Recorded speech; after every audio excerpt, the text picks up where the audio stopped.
Welcome, welcome. Good to see everybody. Happy New Year. It's been a long time. I'm still the chair, right? Okay. Does everybody like a marathon? More of a sprinter. All right, so for the next 4 weeks, we're going to be meeting every week, and we are going to be discussing the Title 18 code updates. I want to thank everyone for coming, commissioners, public, staff, and also a very warm welcome back to Vice Chair Bader.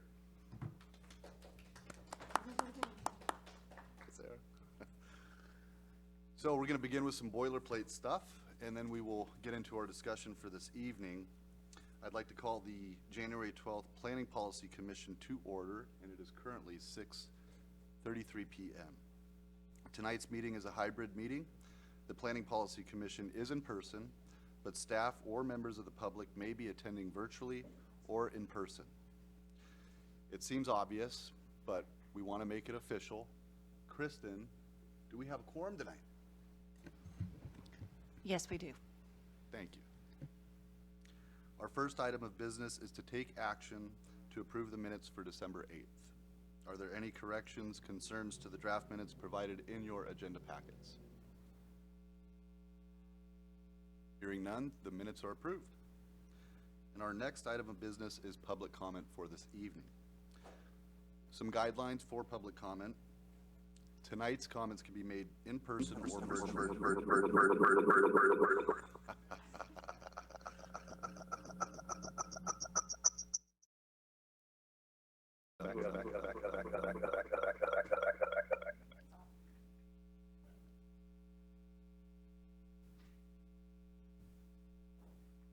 It's been a long winter.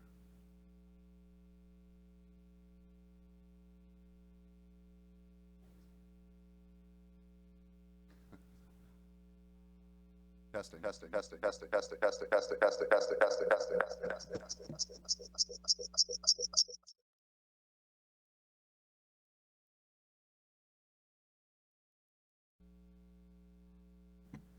Testing.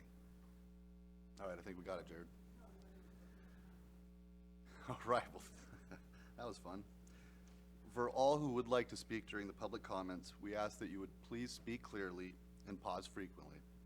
We ask that you state your name each time before you speak, and if you are attending virtually by computer or by phone, please mute your microphone when you're not speaking, and if you're having any technical issues, please try joining the meeting using a different device, such as a smartphone or tablet, or you can use the call-in information in the meeting invite to call in.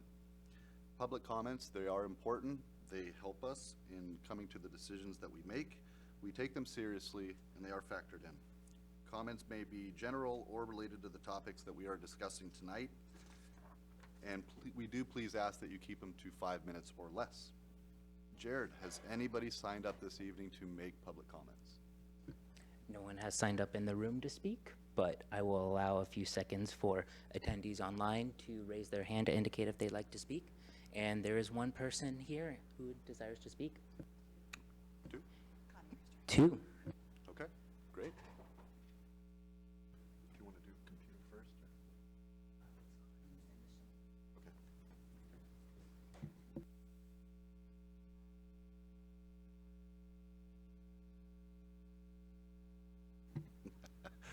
Takes a team. We want to start with the people in the room first because they decided to join us on this dreary night. So please, I believe Connie, you're up first.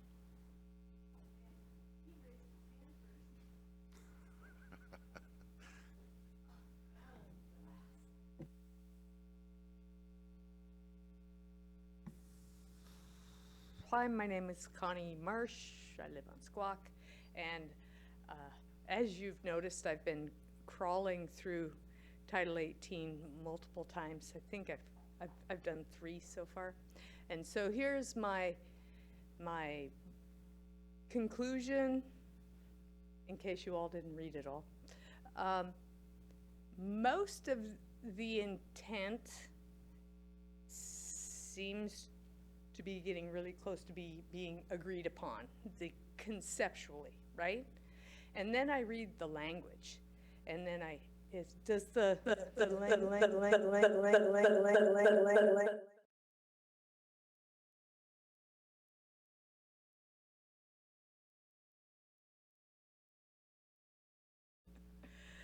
does the language match the intent? Are there contradictions in the language? Because as soon as you get contradictions in the code, it basically makes it unimplementable. Are your definitions the same throughout the code?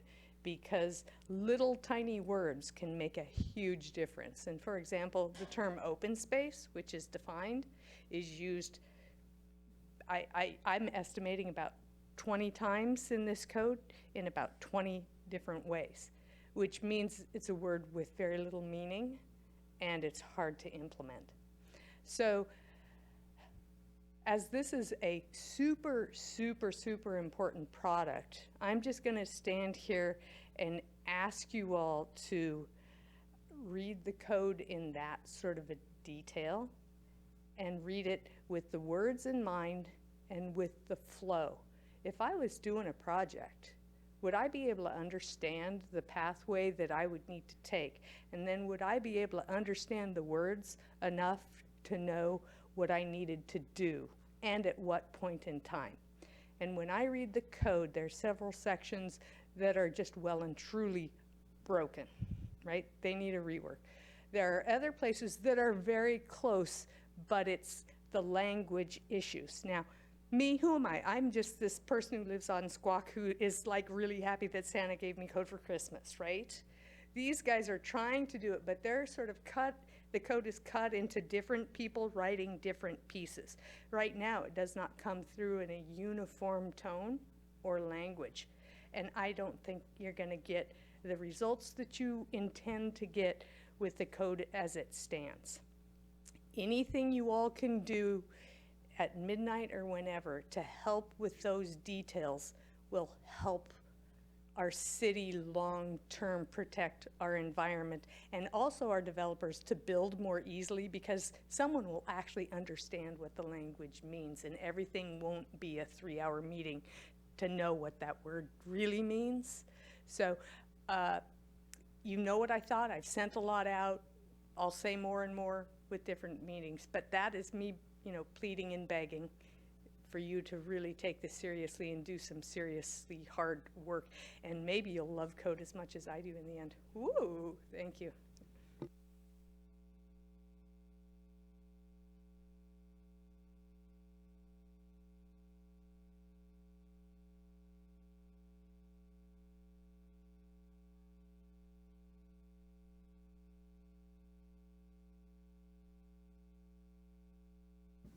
Good evening, Planning Policy Commission. Thank you for your time here today. My name is Brooke Lang, and I made some comments back in the about May timeframe of last year on 2 items. One of them we've had some fairly significant progress on, which is 18.404.303. Just want to say that I'm in support of what has been put in the draft to you that has been published and everything. I think this works out wonderful and addresses some of the issues and problems that were not addressed in the Title 18 prior to that being put in. The next issue, as I won't take a lot of time here, the other comment that I made that I spoke about was for the size of an ADU, an auxiliary dwelling unit. And I made some comments about that back in May, which has been published and is in all the publications, and everybody's working on that. And to refresh your memory, this is in the case of the ideas we're having people that we want to be able to stay in their homes. So when you look at elderly adults, that the only way they're going to be able to stay inside the city of Issaquah and in the home that they've known their whole life is to live into an auxiliary dwelling unit, where when people are older, they need to have separate rooms and 24-hour nursing care. So that means you're going to require 3 rooms plus adequate space in order for them to stay in their home. And working with the city, everything seems to come up with, 1,000 square feet is definitely what some cities are at, but there are very many cities that have the ADU set at 1,200. And I want to make clear, my comments before when I put in there was I said, well, I don't know, 1,800 square feet. I was kind of just throwing out some numbers before I had some time to do some more research and find out what really makes sense for the city of Issaquah. So I want to clarify the comments before, where we threw out the idea that it would be 1,800 square feet is not ultimately what we wanted to put together. That was just to get the ball rolling, to work with people and do the numbers. So now I've come back and said, what seems to be right is what many, many cities do, is 1,200 square feet would be the maximum for an ADU, which would be enough to leave an elderly couple in their home with a 24-hour nursing care where they can remain there. Now, I do realize that there are some lots in the city of Issaquah, population, global warming, everything, we need to be dense if we're going to, have more area that we leave for untouched land. And so the city of Issaquah has made things a lot more denser, as is all cities around the country and the world. And so I do understand that if you have a very small lot, because you're doing density, then maybe increasing the size of the ADU gets to be not quite what would be conducive. So I believe that, to be technical, what we should do on this is, if you're going to go over the 1,000 square feet, and maybe you're going to say, look, if you're going to go to 1,200 square feet, then maybe you should have a lot that's at minimum 150% the size of the minimum lot. So you have a minimum lot size now, and you can put a 1,000 square foot ADU on it. But if your lot size is, say, 150% of that, and we could see if the Planning Policy Commission thinks that's right, or 140% or 160%, something around that you guys think is right, that we would say, well, then you could go up to 1,200, and that would be enough, in talking to a lot of architects and different things, to be able to leave people in their property, in their home. So I think, I'm certainly open to questions for anything on that, but I want to say that the maximum would be 1,200. If you're over 1,000 square feet, then you have to have, for now, I'll just call it 150% of what the minimum lot size is to do that other 200 that would make sense. And then elderly people can stay in their home. Now, the last thing I want to impress upon the Policy and Planning Commission is that we should do this during this Title 18 redo. We know that a lot of people know about this item, and things were discussed before and looked at in the city, but we do now know that this has been out in the public since May of last year. And now there's more public comment and everything on it now. So I think for people that want to be involved, they certainly know this is here. And they have opportunity even past today to come back and make comments to you if they want to. So I want to make that clear, that we believe this needs to be done during this Title 18, and to finish it up when you finish it up. This should not be something that extends beyond this or moves farther, because I think it's clearly way out in the public, and this is the second time that we're in the public talking about the ADU size. And so for people that are interested, they certainly have time to come back and give their more public comments to this public comment before you make up your minds. Any questions, you can reach me, or would reach out to all of you to see if there's any questions that we could do this, so that for at least this situation, for elderly people, I'm sure there's other situations too that would encompass that amount of extra square foot, but still with extra property square foot too. Thank you very much.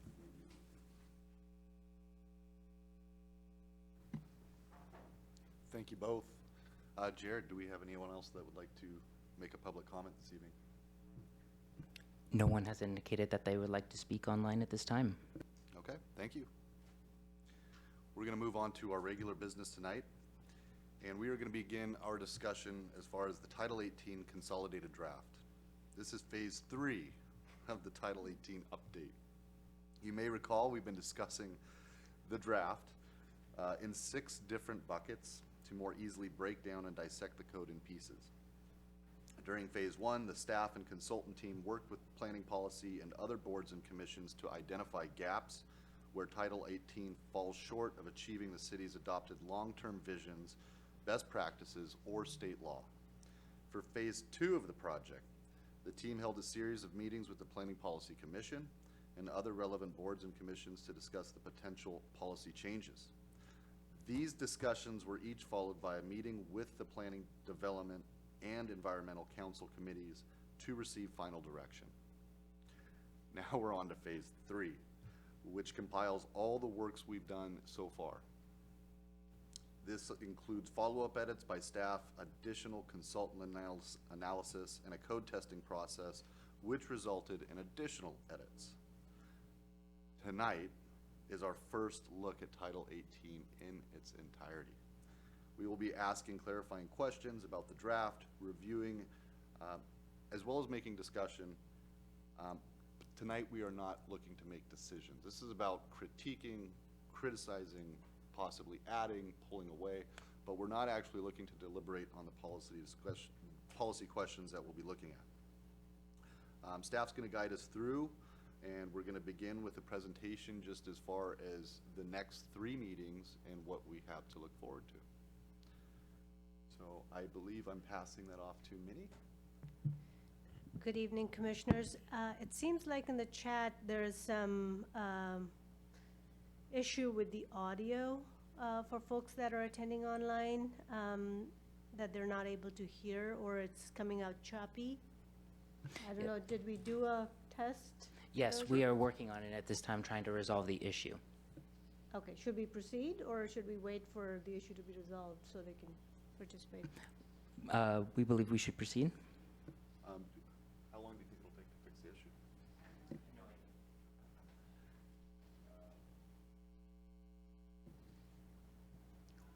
We can go ahead and let's try and give them 5 minutes and see if we can.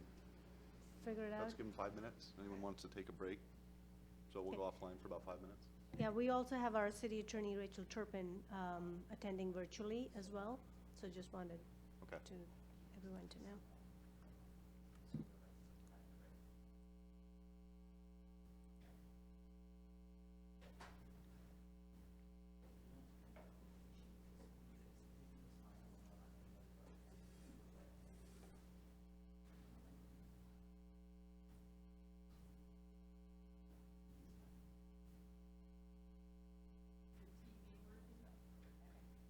TV happens.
online.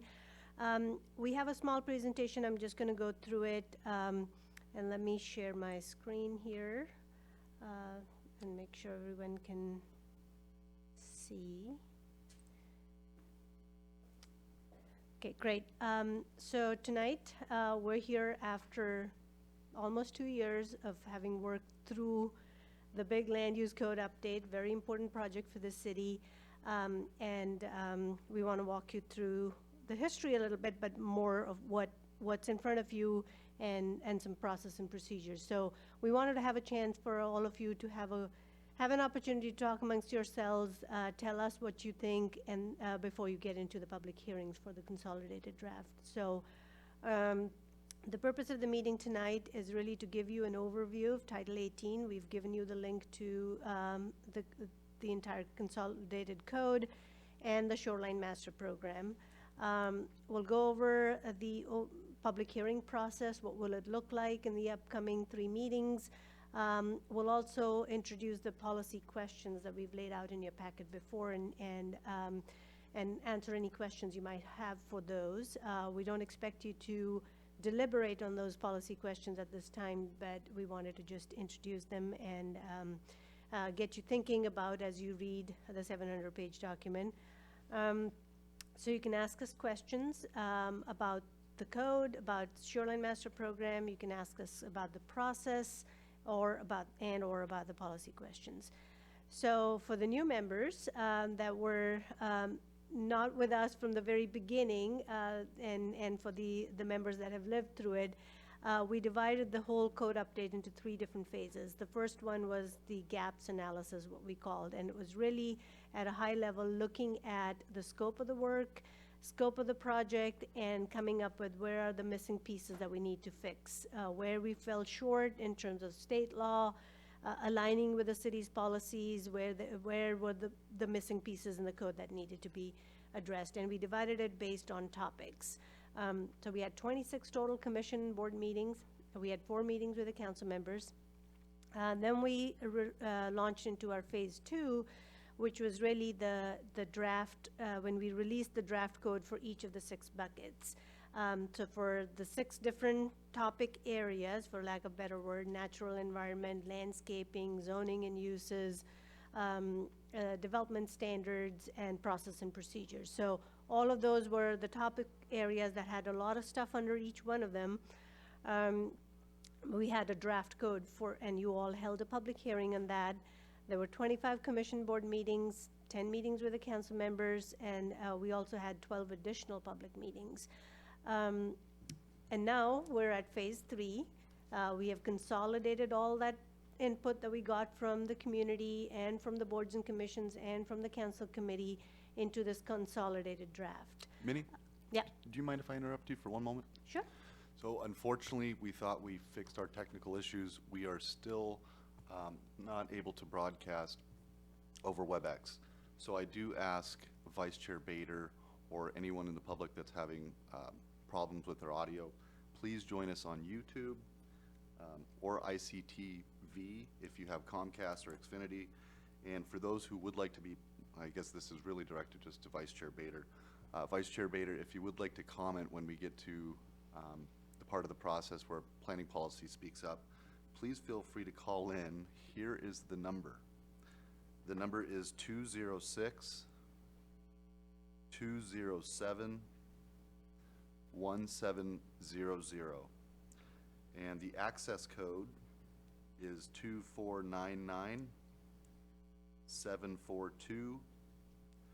2499-742-4971 pound. And Commissioner Lewis is helping us out here, so she's going to text that information to you. So we do apologize. We thought we had it fixed, but apparently it is still out. So, Minnie, please. So again, please join us on YouTube Live or ICTV. Minnie, please. Hey, yeah. Now we're in phase 3. We have 3 formal public hearings scheduled with the Planning and Policy Commission where you will take public comments and then deliberate and make your formal recommendation to Council Committee. who will then review and make a, pass it on to city council, full city council for adoption. So that's how the process is going to work in the upcoming months. Let's see. Just wanted to walk you guys through what, when you look at that 700-page document, it's divided into 8 parts. So part 1 is really general provisions. It's basically covering who's and what does Title 18 apply to.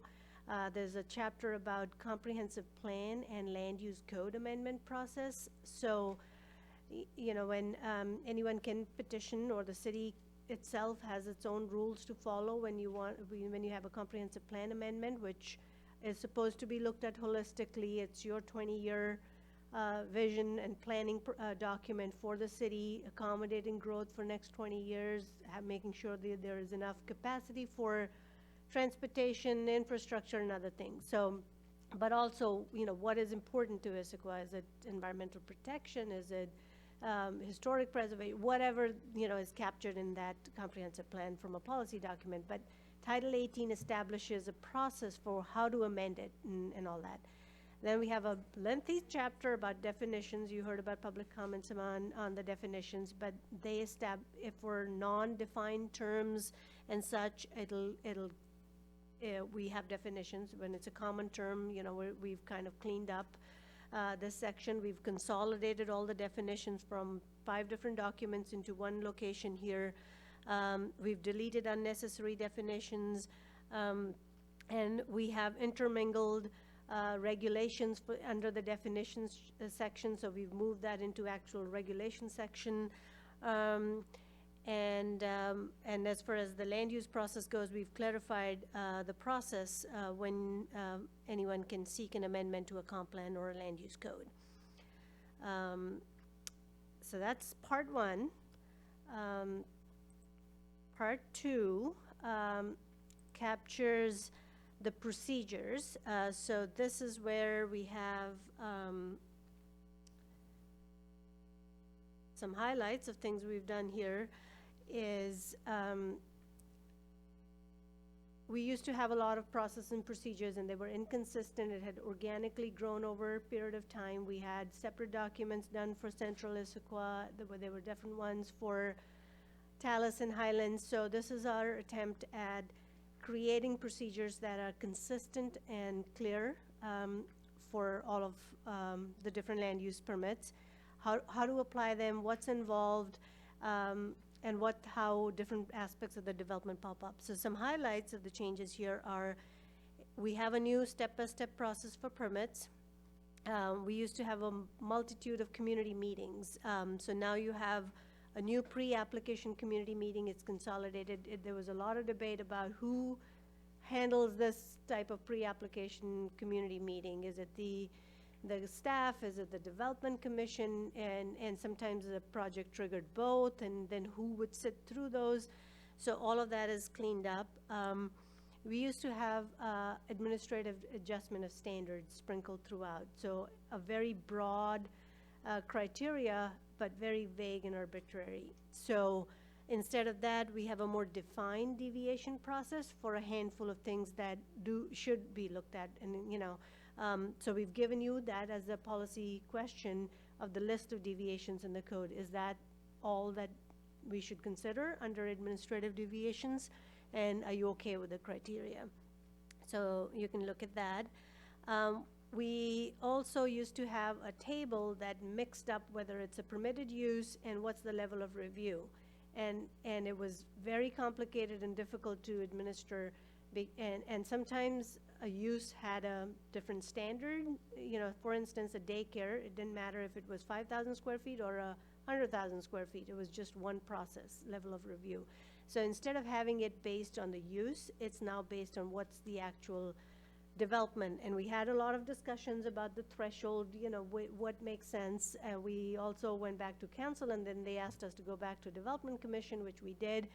And we've taken that out. You have a table of permitted uses, but it's consolidated from 5 different documents. So you don't have to figure out where your property is and then figure out which document to go to. So that establishes whether the use is allowed, But then we have a separate table for the levels of review. So they're listed as 5 levels of review, and under each one you'll see that has the different types of things that establish which level of review is needed. Then we have a site development permit threshold. We discussed, what is it that should have an administrative threshold? What is it that needs to go to Development Commission? We had a priority streets issue. We've cleaned all of that up, and it's very clear now whose purview the different types of projects will fall under.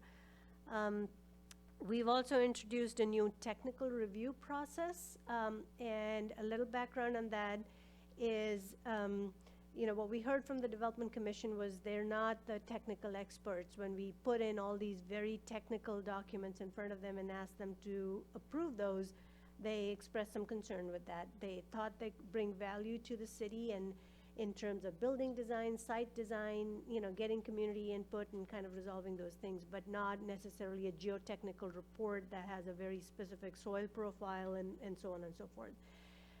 So we've introduced this concept that, and what we heard from the developers was we can't give them any answer until the tail end. The project goes to the Development Commission, that we can't tell you whether it's a wetland type 2 or 3 until it's going to be approved by the Development Commission. So this interim step is an administrative review process that's going to get peer reviewed by all our subject matter experts, soils engineer, to wetland biologists, to whoever is going to look at that technical report, and then we can provide a decision on the parameters of that technical report, so they can establish how much of their property is buildable and what they can do and cannot do. We'll flag that for your policy discussion, because some of the comments that have come in have raised some points of, should this be a level 1? And if you have a building permit that didn't require any notice, it makes sense to have it as a level 1. But if you have something that's going to go to Development Commission, we would do the notice and all that. But I think we need to kind of talk about that a little bit as you look at it, how you all think we should handle this interim technical review piece. But the intent is so that we can give predictable, consistent answers that are technical in nature early in the process.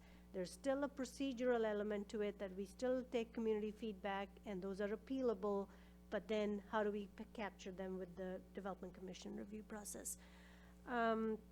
Public notice procedures, we heard, we need to post the site early. That's the time when the community input is more valuable for the developers, for the community members, because they can influence, and nobody's invested a lot of money, and if we just post the site at the 14 days prior to the hearing, it's too late at that point. So we've started doing that now, but we've formalized that in our code to do that early. We've also changed it to 500 feet of the neighboring property owners, and not just the property owners, but tenants. When more than 30% of our community members are renters, we do also want to care to notify anyone that lives in the community, not just the property owners. So we've made some of those procedural changes. So that's part 2. Part 3 is division of land. So this is where, when you divide your land, there's state law established in the 70s. They've established that it's in the interest of the state to have these formalized process for dividing. Under this section, what some of the highlights that we've captured are, we didn't have a subdivision design standards, so we've incorporated those. There's the unit lot subdivision has been added. There's some confusion about it that we'll capture in the public comments matrix for you for next meeting, but I'll address it now. What a unit lot subdivision is, if your zoning allows you to build townhomes, it's not like it's circumventing what's already allowed under the permitted use table. You still have to go to the permitted use and see what's allowed on your zoning. And then if a townhome is allowed, you can use this unit lot subdivision, which encourages home ownership for smaller lots. As opposed to if someone did a townhome, they would have to set it as a condo. It would be a joint ownership of the land, and then people own their units. Unit lot subdivision allows you to own your unit and your land. So this is a process. It's not allowing a different type or form of a development in a zone that it's not already allowed under. So we've added that. We discussed a lot about the threshold for short plat. And the difference between short plat and a subdivision for the new members is short plat is administrative, and subdivision is a public hearing process with the hearing examiner. So we had anything more than 4 lots was automatically a hearing. We did a peer city research, and a lot of cities had updated it, and the outcome is the same. It's not that it's any different. We would still do a public notice component to a short plat, but it's not a public hearing. So it saves a lot of time for a process that gives you the same end result.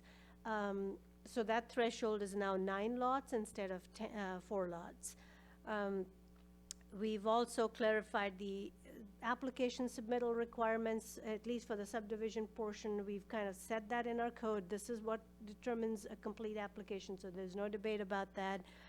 And then we have a very specific design criteria. So when a hearing examiner or staff is evaluating, they really have a criteria to say, yes, you meet it, or you don't.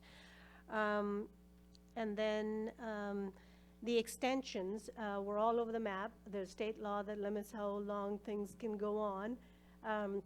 So we've cleaned all of that up and established a real clear guidance of you build this within this time. If you have an approval, if you don't, then things expire, and you can resubmit and things of that nature. So moving on to part 4 is the zoning.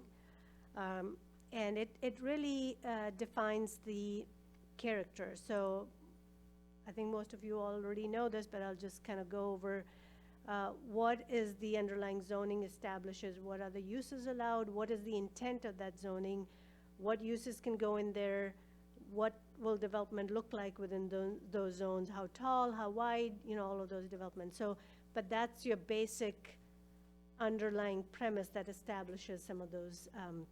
So we haven't changed any zoning. We haven't said everything zoned residential is now zoned commercial, or the other way around, because that was not the scope of the project, this update. The comprehensive plan policies were the same, but we've cleaned up a lot here. There were a lot of nuances there. Some highlights here: the use tables. Thanks to Kristen, she probably spent so much time just making sure all the X's were crossed and the T's were done. But it's one table now instead of go to 5 different places to figure out whether the use is allowed. We've reformatted them.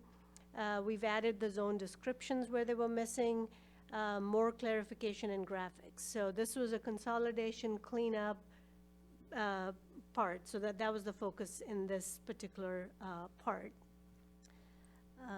Part 5, then we have these really specific uses, like ADUs. You heard some public comments on that, so there's a section about ADUs. For some reason, Issaquah has some of these very specific things that were an issue at one point, but we've maintained that legislative history. Doggy daycares, cannabis, retail production, all of those things that happen with the state law, and where those are allowed and how many. We've kind of maintained that. Motor vehicle sales, hazardous waste facilities, wireless communications, and affordable housing. There's a lot here, but they're all under these specific type of things that we have regulations on. And what we've done here is, you probably remember, folks, that the food trucks were a big thing. You heard a lot of comments on that topic, and we've heard loud and clear what the commentary was. I think the issue was we can't limit them to 60 days, and so we have not proposed a term limit on that. But we've duplicative and outdated standards. We've removed them. We've always been processing food trucks, but now it's a formal process in the code. Affordable housing standards, some of the things were really consistency with other, you had the Arch presentation last time, so they've helped us have some consistent regulations there. We've added some requirements for interior and exterior finishes, established a time limit between the building permit submittal and issuance of, so a lot of details there, but the intent really is cleanup. It wasn't a big, major policy issue of changing the affordable housing. We had some specific amount to a formula for how you developed your bonus density, and we've cleaned that up. So, Kristen worked with Arch, and that's been the focus of really streamlining some of those things and cleanup. Wireless communication facilities, there's been some FCC regulations that have come into play. The city had updated before, but we've aligned some of the regulations just so that they're consistent with that. We've added some illustrations of scale and pole placement and things just to, again, clean up. Part 6 is your development standards. What does the development look like? How will they function? Which way is the entrance? How much parking is needed? What and where does the landscape need to be? How much community open space is required? All of that is under the development standards section. And some highlights there. Urban design and site planning. We have existing code for areas outside of central Issaquah. We've looked at that and taken a look at not the architectural design, but just the urban design and site design, and tried to make some adjustments so it's applicable in, a multifamily in one area versus the other usually has some site design considerations that probably should be the same. Old Town design guidelines for duplex and multifamily zones, like driveways and garages and things. It doesn't apply to single-family only zones, but where the duplexes are permitted, we've kind of made those standard. There was only very little delta differences, but there were different flavors of those things. We have some solid waste collection space standards. Those are consistent now. Circulation, sidewalks, sky bridges, all of those things move to the street standards update. So parallel with this is the Transportation Advisory Board is looking at some of the street standards. We had those sprinkled throughout Title 18, but we also had them in Title 12. So we've removed them from Title 18 because it was slightly inconsistent and all that, and those are being addressed in Title 12. Building design. In the central Issaquah, we have an architectural style guidelines. And those are, you have to pick out of these 5 styles, and if you meet them or you don't meet them. And then we have some of these existing businesses that are part of a comprehensive plan adopted by the council as Issaquah Gems. So Bohm's Candy, Gilman Village, all these unique things that, don't fit into one box that all these architectural styles apply. So we've established some exemptions from that style guidelines for those 3 properties that are on the Issaquah Gem list. And then parking, you all had a lot of debate and discussion. We've taken that through the council committee. It is also on the future updates list, but there's quite a bit we've accomplished in the parking. So there used to be slightly different standards in central to the rest of the city and all of those things. So those have been consolidated. The table is updated with more metrics to calculate the required parking. And I think we went to the transportation manual, parking generation manual, to cross-reference and clean up there. For the central standards, we have a new tiered regulation. So if you're within transit, capturing those slightly different from if you're not within quarter mile of transit. A lot of work was done in the city for electric vehicle charging stations and even for bikes and shared parking. So those have been updated based on guidance from you all and members of the public. Landscaping, We have some more sustainability measures, more native drought-tolerant resistant species, more diversity of species required, because you don't want, climate change is impacting how landscaping is done. And then we have the community and amenity spaces. So that's a brand-new chapter. You can look at it and tell us if it needs more work. There is a policy question we've asked you on that. And I think the previous conversations we had with all of you were, we had a 48 square feet per unit standard, which is far lower than most of our neighboring peer cities.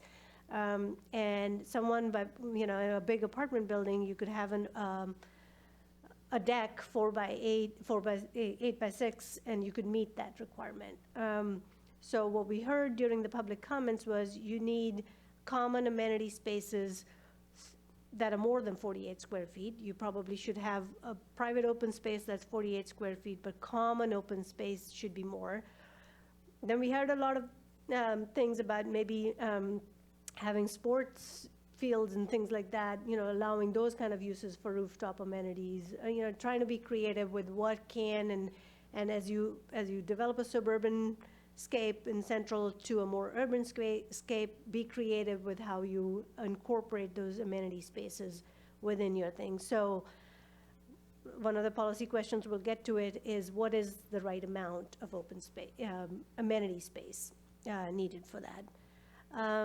So that's part 6. Part 7 is the design standard. So this is, again, maintaining that neighborhood overlay, but some places are unique, and we've maintained that through this code update. Old Town, Central, Talus, and Highlands each has its own overlay design standard, so those have been maintained.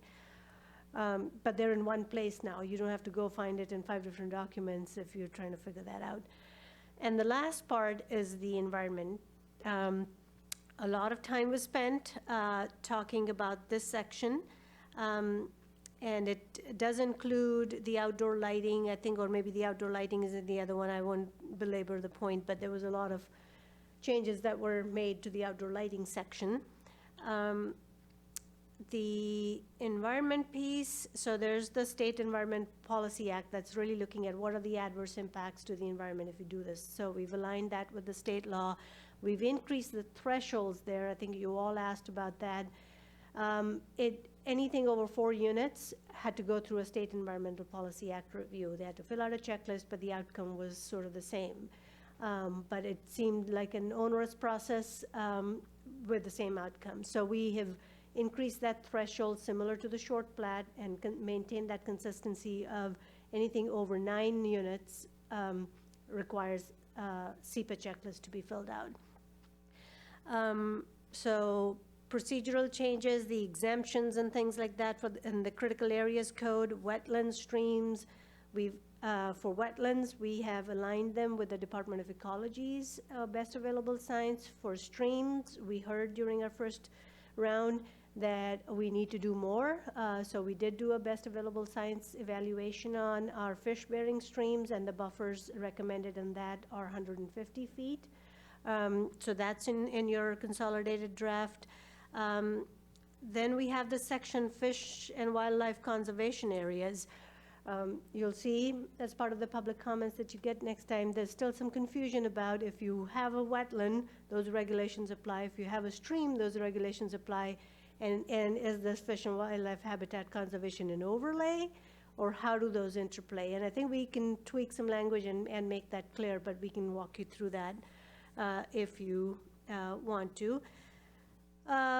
We also have 50% of our drinking water comes from the wells. So that's the critical aquifer recharge areas. So the city did a study and a hydrogeologic model that looked at, how can the contaminants get into that water and how can we prevent them, and which is this catchment area. So that all technical work was done. We shared that technical report. We got some good comments. Lakeside submitted some comments and pointed out some things in the study where it was snapping to the parcel boundaries. It was a GIS thing, and so we worked with our consultant to fix a few of those things in the study. So we've updated studies available online. But that critical aquifer recharge area now has 4 designations, CARA 1, 2, 3, 4.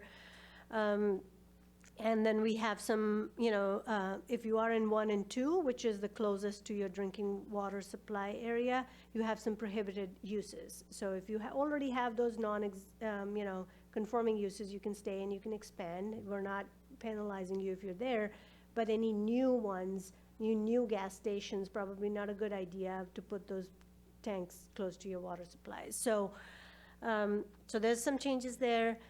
Geologically hazardous areas. We worked with our consultants. We really cleaned that up.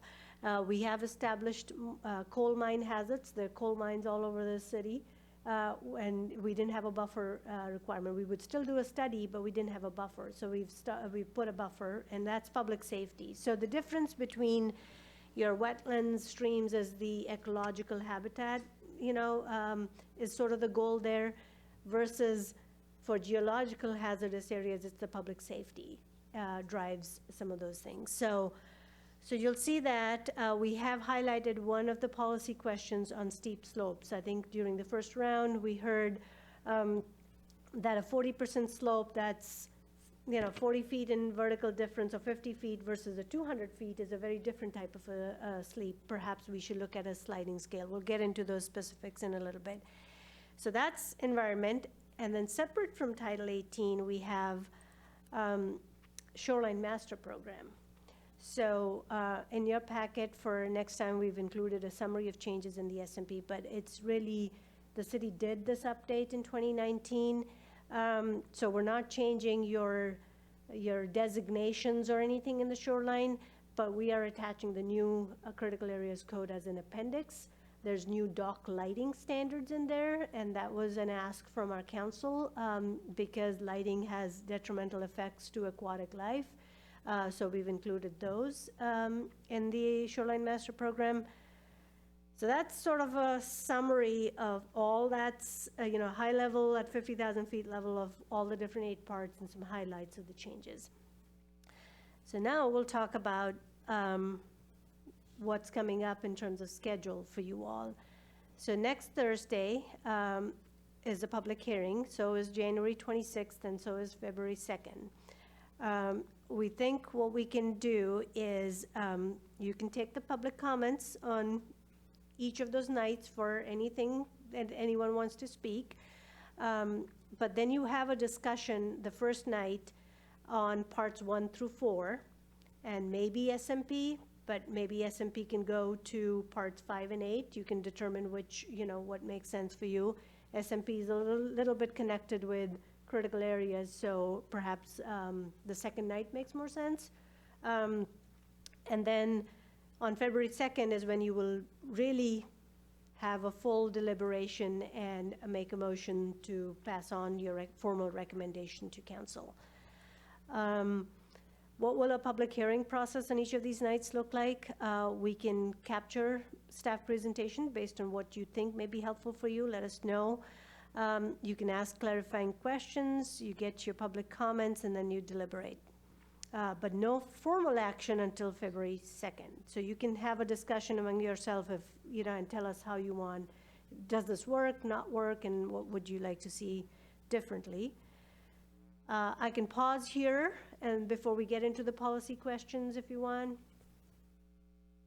Sure. Okay. Anyone from the commission have any questions about the presentation thus far?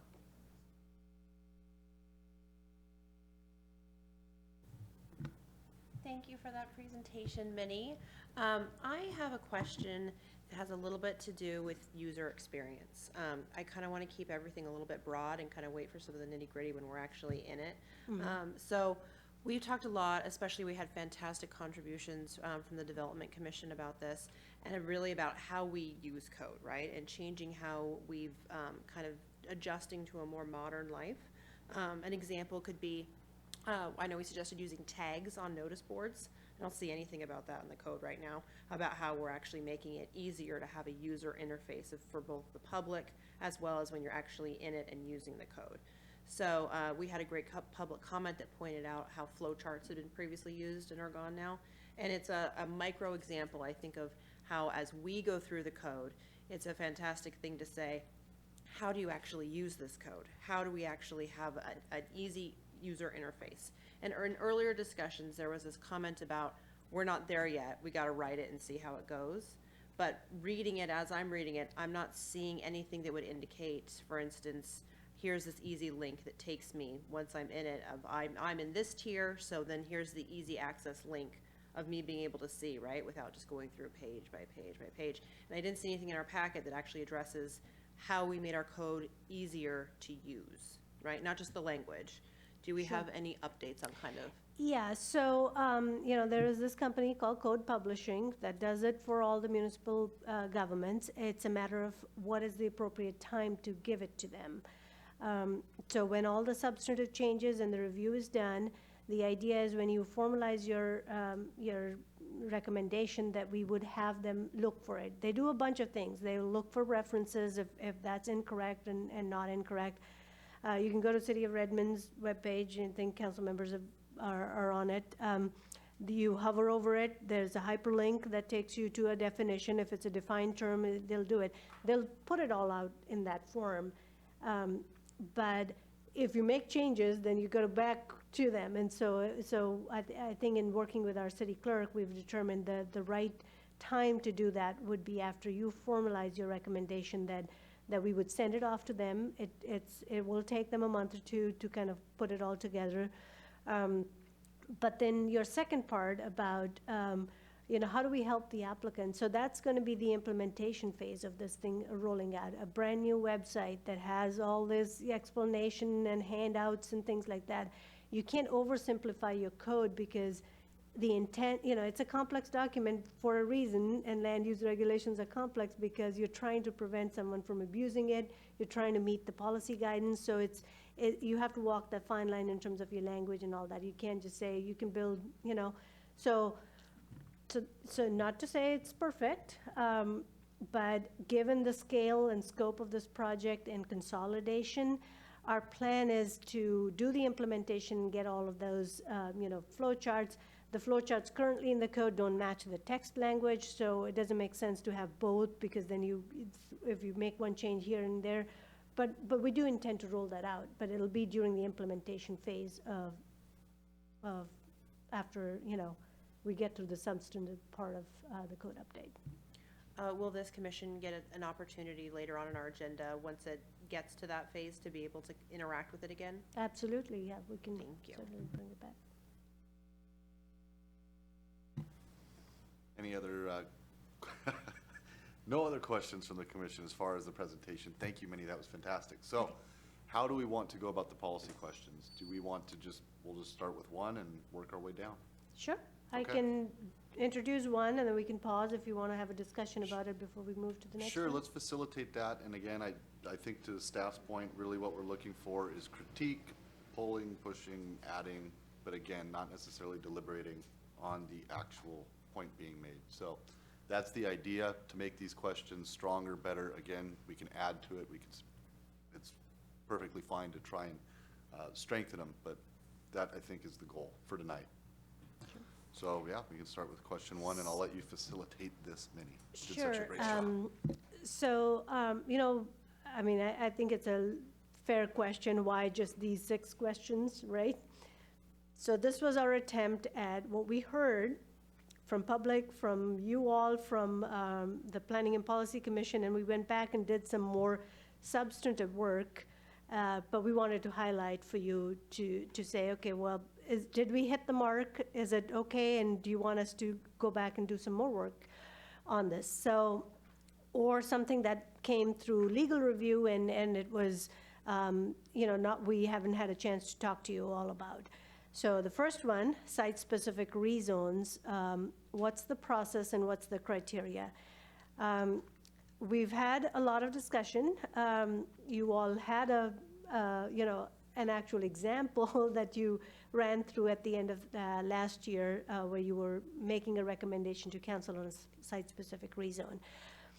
So I think based on our city attorney's opinion, it should be a quasi-judicial matter, subject to appearance of fairness doctrine, and limit it to one open record hearing, because it's for one specific property.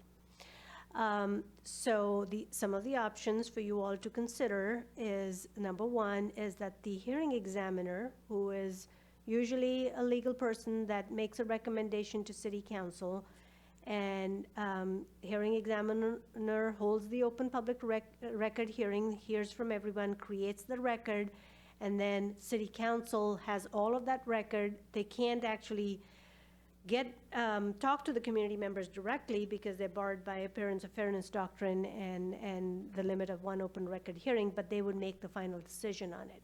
This is our recommendation. Another option is that the planning commission makes a recommendation to city council after you all hold a public hearing. The council makes the final decision. You too would be subject to appearance of fairness doctrine. You too could not run into someone at a grocery store and they have a conversation or talk amongst yourselves. Because you make recommendations on a lot of legislative decisions, it can add confusion, whether you're wearing a legislative hat or a quasi-judicial hat. Development Commission handles all the quasi-judicial matters. They play that role. Mixing the two roles can be problematic. So that's why we suggested option one. Option three is that the council actually holds the final open record hearing by themselves and they don't get a recommendation. They hear directly from the community members in an open record hearing and make a decision. So that's sort of the process. I'll capture the second one real quick because it's kind of tied, is the rezone criteria. So in your packets, as you read through those, pay attention to the approval criteria for site-specific rezones. So we've tried to clean it up. There was a lot of discussion and debate about what does this mean? What does, additional density, if it can be located in a regional growth center or not? What's the issue with the targets? Is it development agreement? So we've tried to, make those criteria explicitly clear. So that's sort of the 1 and 2 questions.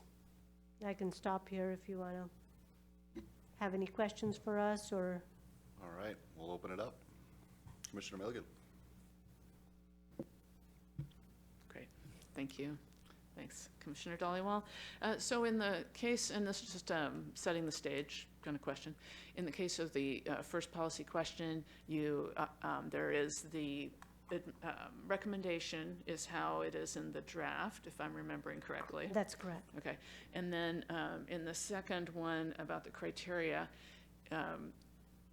what's in the packet, or what you're presenting to us is the same that's in the draft, and there don't seem to be, hey, we weren't sure about A or B on this one. This is just it, and push back on it as it is. Is that, am I? No, I think we in order to release the draft, we had to put some language in there. If we made option 1, 2, 3, it gets kind of unwieldy. So, but we wanted you to have, so we can go back and change the draft based on, if you pick a different option, then we would just change it in our draft.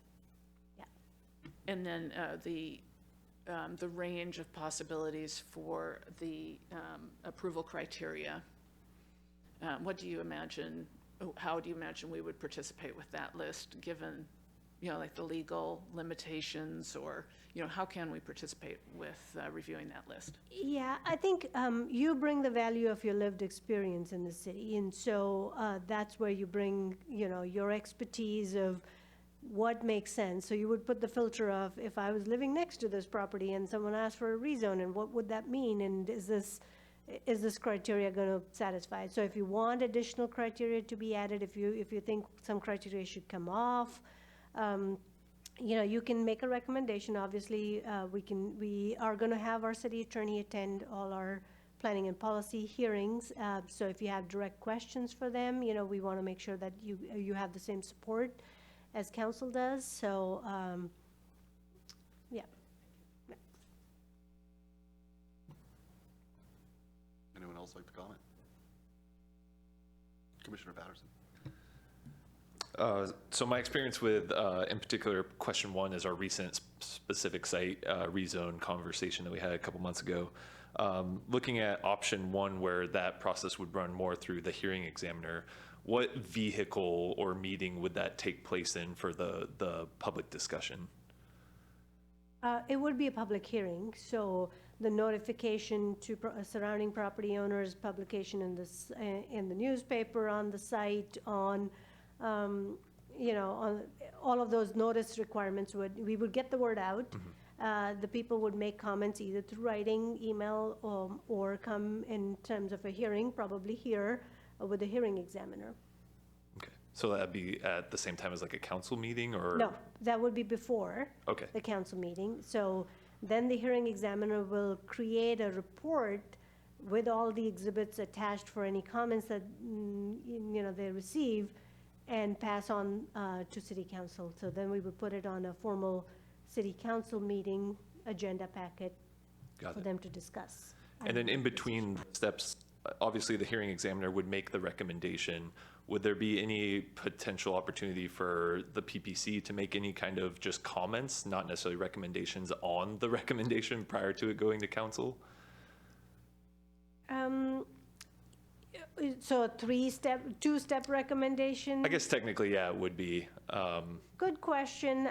Rachel, I'm not sure if you can participate. Can you speak to that? If you can still hear us?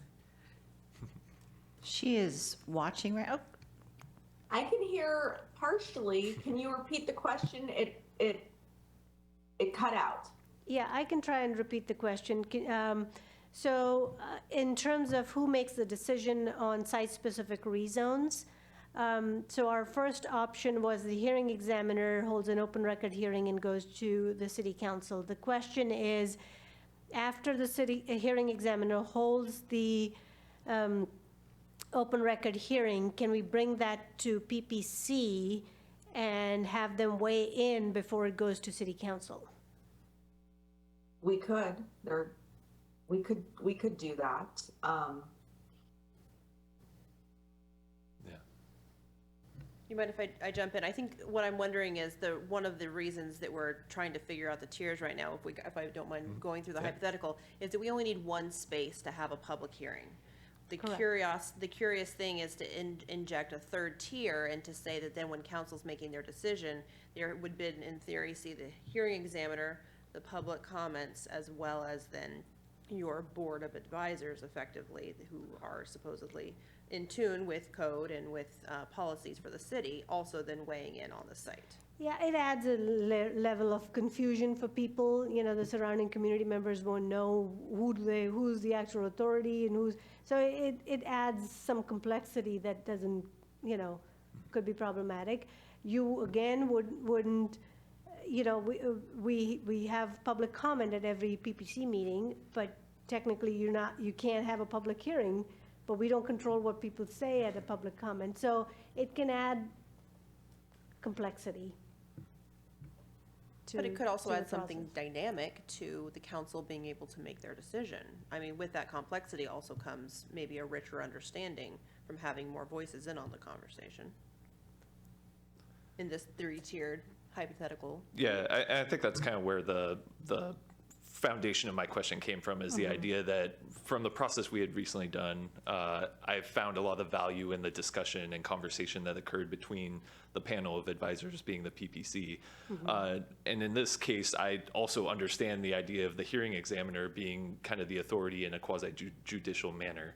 So I was wondering if there was some opportunity to obviously take the public comment for sure, have an open discussion with the PPC, but ultimately the recommendation comes from the hearing examiner for the council to make the decision.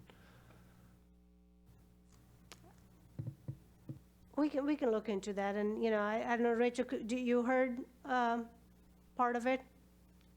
Yeah, I get the question. Can you hear me? Yeah. Yes, there's nothing that would legally preclude you from doing that. I think that the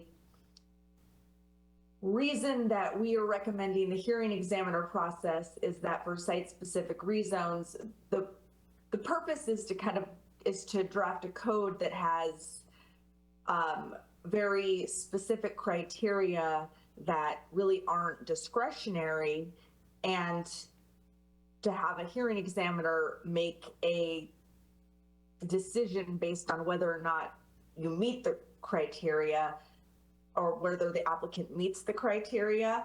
I think that what we would want to avoid is getting into a situation where there was decisions were being made based on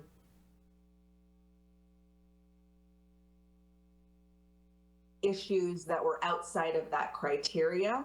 And, you know, it's just, hearing examiners tend to be, you know, they don't come from the community. They do this as a job, so they're just a little bit more black and white about applying the criteria, but there isn't any other specific legal reason that you couldn't do it that way. It's just that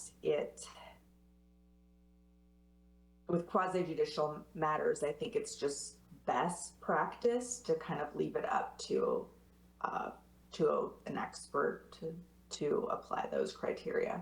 It's a different matter when it's something that's more legislative or discretionary, but when you're talking about something where, you know, someone either meets a qualification or they don't, I think that sometimes it's better to just have a third party neutral make those determinations. I'm going to jump in and I'll just close that conversation by saying I think it's incredibly interesting because I think it solves one of the problems that I see with the difference between 1 and 2. And that's that you're cutting out community involvement in a pretty significant way.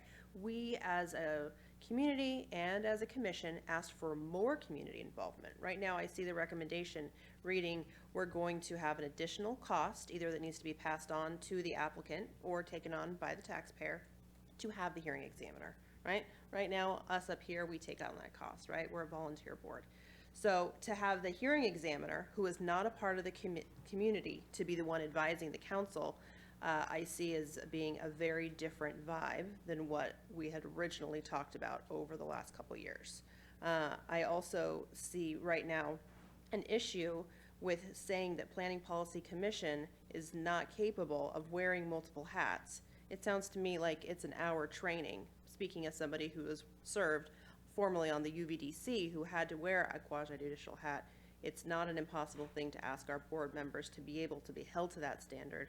And it's also not unexpected for us to be able to have the experts in our field that we want input from in the community to be held to that. So I'm seeing a little bit of a lack of trust. I'm seeing a little bit of the black and white leading us down a path that gives our community a little less of a say when trying to advise the council. I'm a little confused why we wouldn't be able to find a path forward that had more community. To me, the biggest thing I think is being able to make sure that there's one place. I think that's the biggest legal requirement, is saying that there's one place that holds the public hearing, so that when council gets it, there isn't confusion about where community members are able to be involved. We have a clear space in the code that says, if you want to participate, this is the place. Sure. Do you have anything to add, Rachel? Yeah, that's why we raised this as a policy question for you all to weigh in, right? We didn't say this is the right thing and we put that in the code. It is our job to tell you what's the right thing to do, and I think for our legal team to tell you what is the right thing for the city to do, and so that's why we've kind of presented it that way. The council can choose to do what they think is appropriate for Issaquah. You do bring the point of community input. Is still going to happen. You still are notifying, you're still getting input from the neighbors. It's just who plays what role in that. And so it's not reducing the community input. That component has been cleaned up and will continue. It's just who makes the recommendation, and if the council goes against the PPC's recommendation, then they kind of worry about, how did this happen? So the process in the past hasn't been all that, it has had its challenges.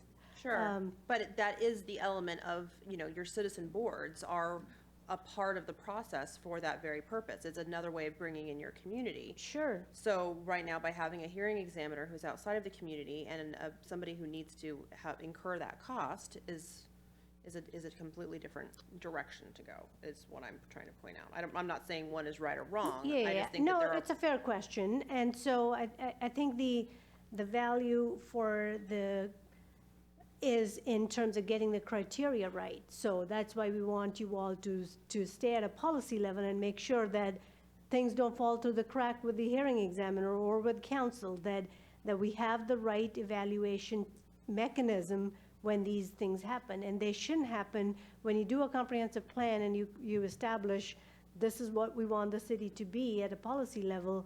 These things should be more mechanical processing, not policy discussion for a particular project in a particular site.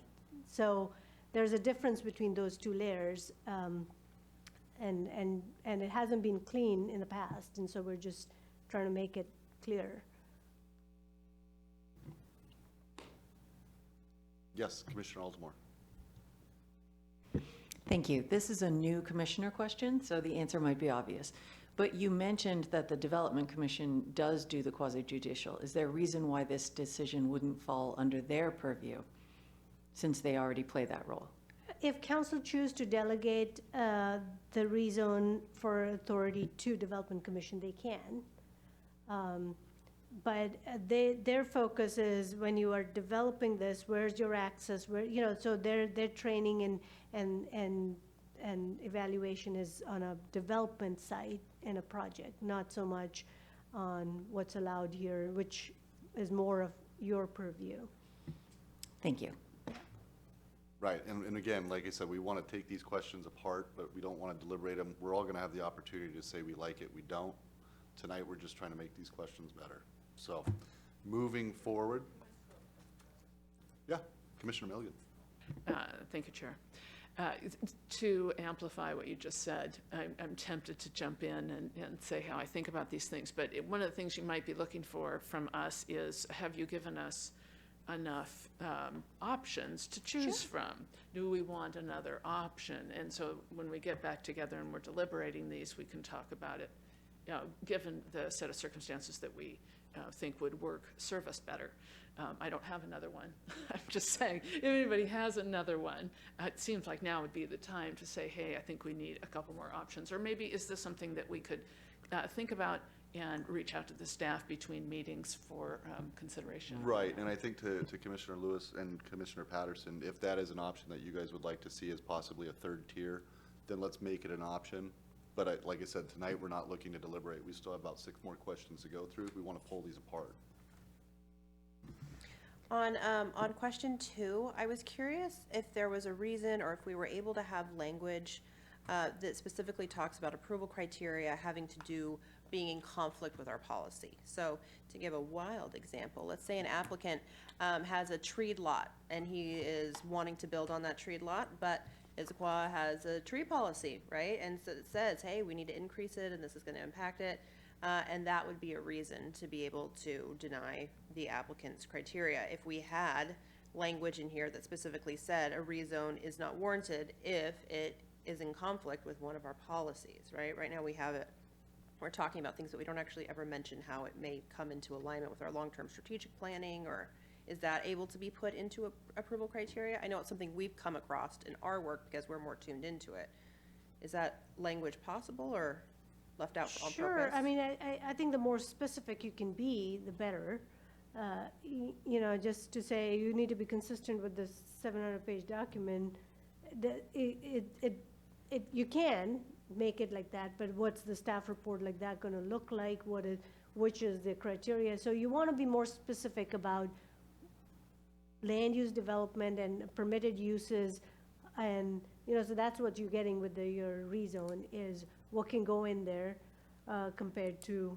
So you have to tailor it to what you're approving with that, not just every plan that the city has done, because those can change over time. So you go to your comprehensive planning policies for majority of it. But yeah, if there's a specific policy that's better than just broad statements like you got to comply with all of these. Well, not like, but yeah, in effect, it would say you need to reference, and it would have our long-term strategic plan as a city, and if it's on the applicant to say why, or the city to say this actually is in contrast to our stated policies that are enacted, right? So rather than not referencing the the 700-page code, what I'm saying is that we actually have policy baked into it.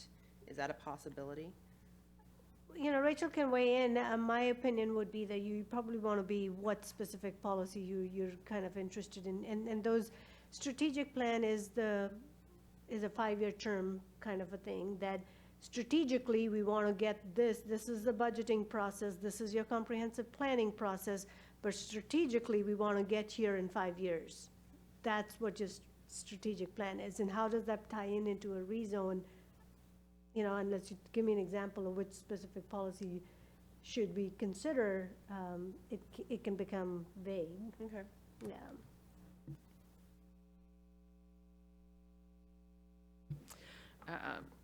So I think I see something that would interest Commissioner Lewis in a number 7, by the way, that you could build on. Yeah. These list of criteria, I recognize them some a little bit, and some have been massaged, and some of them are new. Is there a model that you use? Did you say, oh gosh, this city does it so well, and emulate somebody else, or were these created organically? You know, we tried to maintain the legislative intent for it. I think Kristen can speak to that. Maybe I think you all looked at other cities to see. I don't think anyone's yeah. We did. We looked at several cities, and there's not one city that does it consistently. The only thing that we could find consistently is that it has a public benefit and welfare and health and that thing. That's what we found consistently. So, you know, trying to work with all of those and balance it and see what works best for us is what we did. Should we move on to the next question? I just had one quick question. As far as the approval criteria, and again, this might be a better question for a legal eagle, but to me, when I read point 6, will not materially detrimental. So to me, traffic being the #1 concern in our city is probably the most deleterious problem we have. Why can't that be a part of our approval process? Right, because I'd definitely like to see it, because again, that is far and away the #1 concern of every resident, the majority of residents in the city. So again, I would like to, again, I know it has to go through legal analysis, but I'd like to know why that couldn't be part of the approval criteria. Yeah, I mean, certainly, that seems a concrete thing, that if that's important to establish, that could be crafted as a new My feature. lived experience. Yes. All right. Good. That's what brings value to this whole thing is, you know your community the best, and so what's that evaluation that should be done, so. Okay, I think we can move on, Minnie. So the next one is deviations. So like I explained earlier, we have these specific 9 or 10 things that anyone can ask for administrative deviations. But these have a very specific criteria in the code. In your packets, you will have, we've kind of, instead of you going back and forth between the 700-page document, we did cut and paste all of it in one place. I think it's for this meeting's agenda packet, the policy questions, or this one? Yeah, so in your packet for this meeting, we try to make it easy for you, so it's all in here. But that's everyone, you're establishing these rules, everyone abide by them consistently, but these are things that you need some flexibility, but you also need some predictability, and so very clear criteria for that, instead of the administrative adjustments with a broad criteria. That's it for the deviations. I don't know if you have any questions about that particular one. My only question was on the language about deviations for the wireless communications. Seemed extremely broad and very favorable to the provider rather than to the community.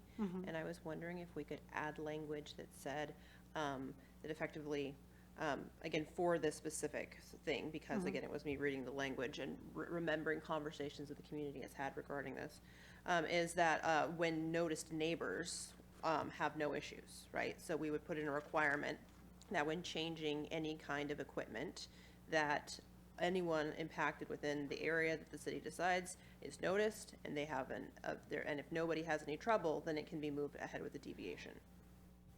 That sometimes can become problematic. Oh, it can definitely come problematic, but when we start talking about small cell, we're talking about on Squawk alone. I mean, you could be talking about an allowable deviation that could be putting a massive amount of equipment. Right now, as it's written, it's not limiting at all.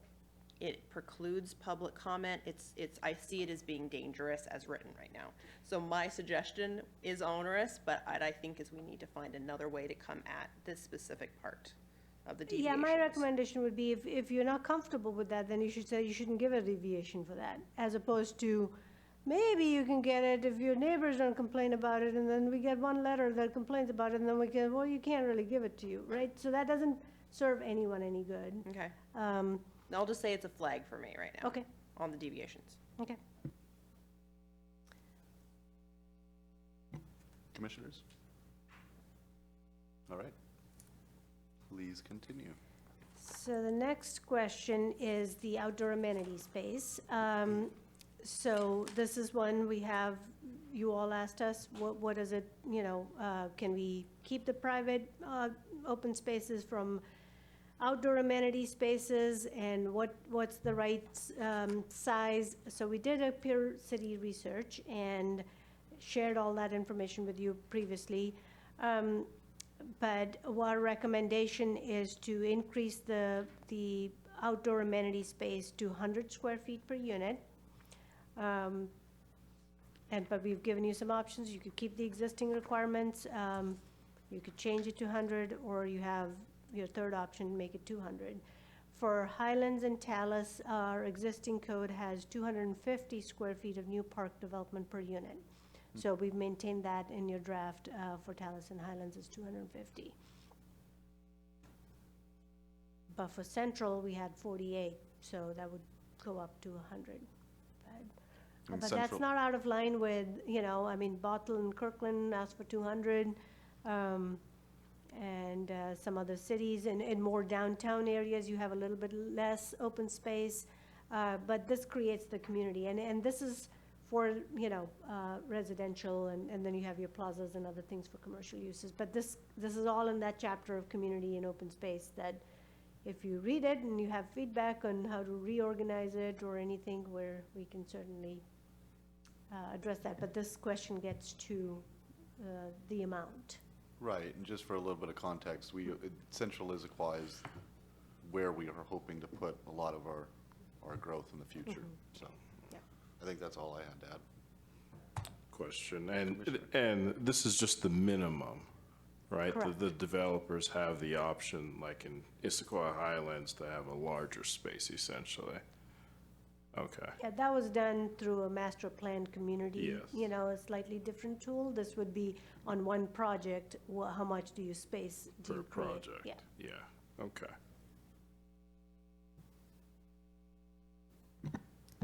And like the prior discussion about the options, would we be able to reach out to staff to request an additional option if that was something that a commissioner wanted to do prior to when we decide this policy question? Yep. Okay, thank you. Yeah, and in addition to this amenity space, the city has park impact fees. So when development comes in, they do have to pay their fair share for parks, new maintenance, and all those other things that the city can use that for. So Great. Thank you, Commissioner Altamore. Thank you, Commissioner Esamuede. Anybody else? All right. So this one, steep slope buffers. This is really, safety factors, geologically hazardous areas, and this isn't, we have a separate chapter in the code about forested hillside preservation and design with your hillside. The focus here is safety considerations. So what's in the proposed draft, which is 50-foot standard buffer, if you have a 40% slope or more, that's more than 20 feet in vertical height. So not just a little mound that's 40%, that doesn't come into play. So if your vertical distance is, difference from the top and the bottom is more than 20 feet, and your slope is 40%, then you're prohibited from doing development on it, and you have a 50-foot standard buffer. However, the purpose of the buffer is to protect for life safety reasons. You can request that to be reduced if your geotechnical engineer makes a case and our geotechnical engineer agrees that that makes sense from a technical, side, then that can be reduced to a 10 feet minimum.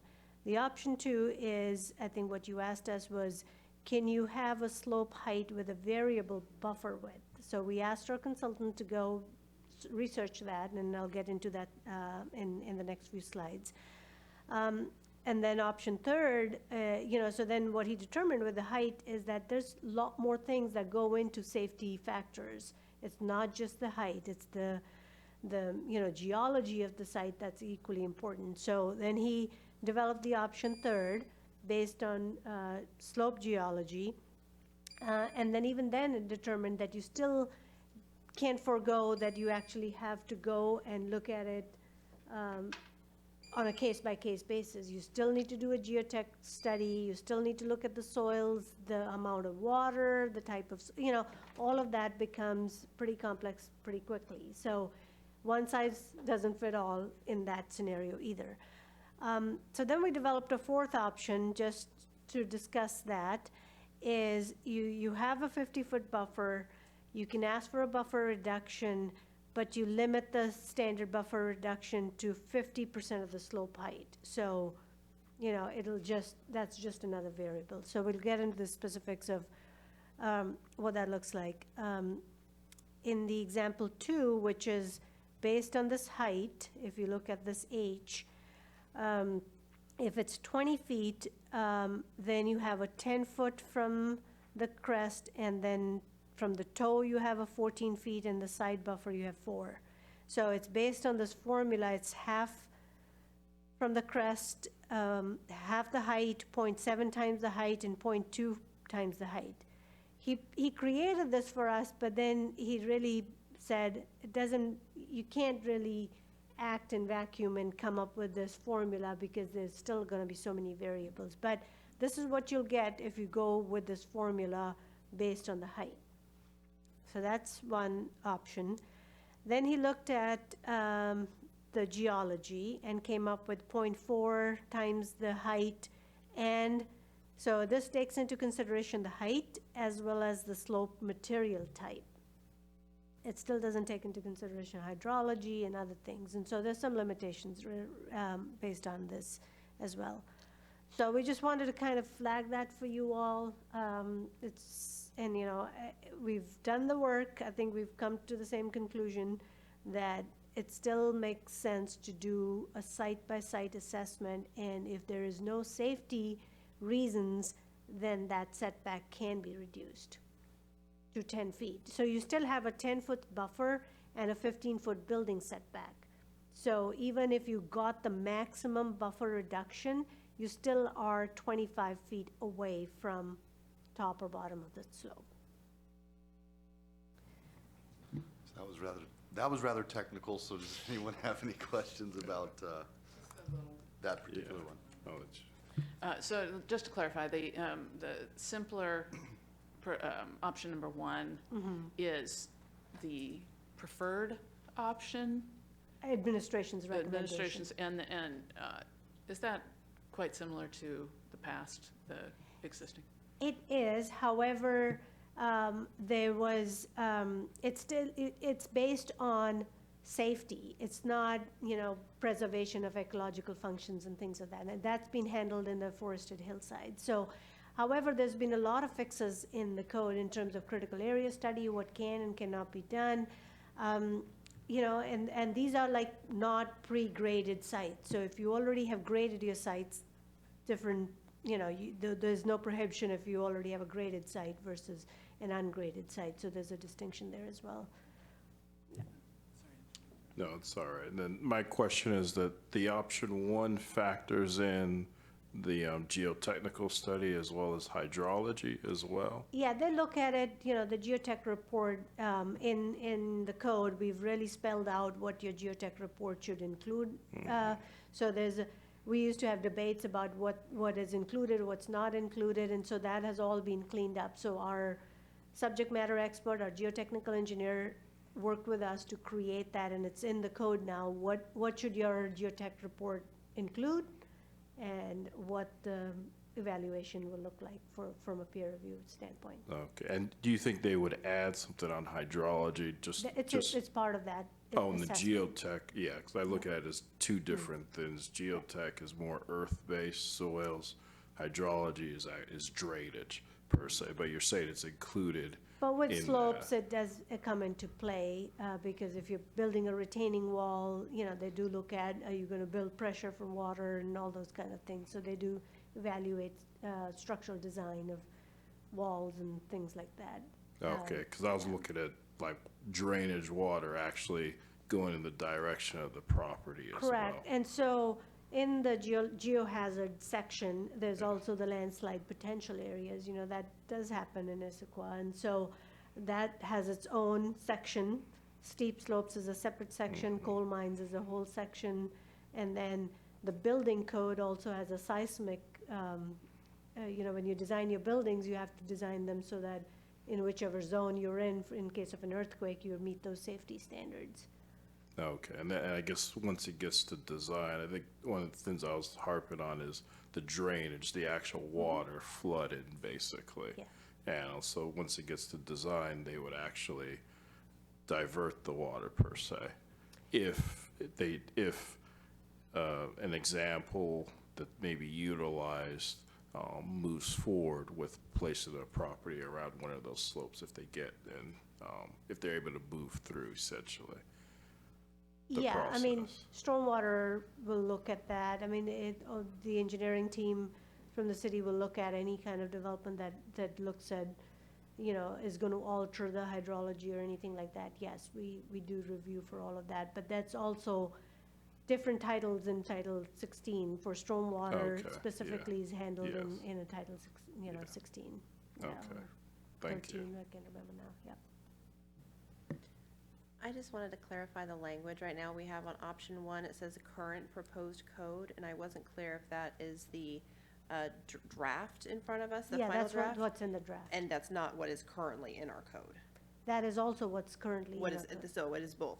And I was curious if there's an option where if we went with number 1, but we just took out the buffer reduction criteria, there is no reduction. Is that an option to say, here's your standard buffer, and there is no reduction? Yeah, but except for what are you basing 50 feet on, right? So, Well, hopefully we're basing it on a purpose, that's why it's in our code, right? I mean, yeah, it is in our code, but you can ask for, then you can make a case whether it's safe to go closer to it or not. If you don't want to spend the money on geotechnical engineering and ask for a buffer reduction, you have plenty of room on your property, you can just go with a 50-foot and stay away from the slope. If you are short on space, but it's safe to build there, then that's when the buffer reduction comes into play. I think that's what my hard part is I'm saying, what if we took the opposite stance and we said, it's not safe, you gotta prove it to us, there is no buffer reduction, and we put in some sort of variance where we're saying like, yeah, you'd have to present a compelling case, because we're saying, no. Yeah, Like, but there is- our engineer, our consulting engineer who's done work throughout this area, is saying that there is no, you can, there's not a safety reason. You can build safely within, because you still have, remember, you still have 25 foot from the top and the bottom, if you take the building setback into consideration. So if you're within 25 feet, you meet the safety standards there.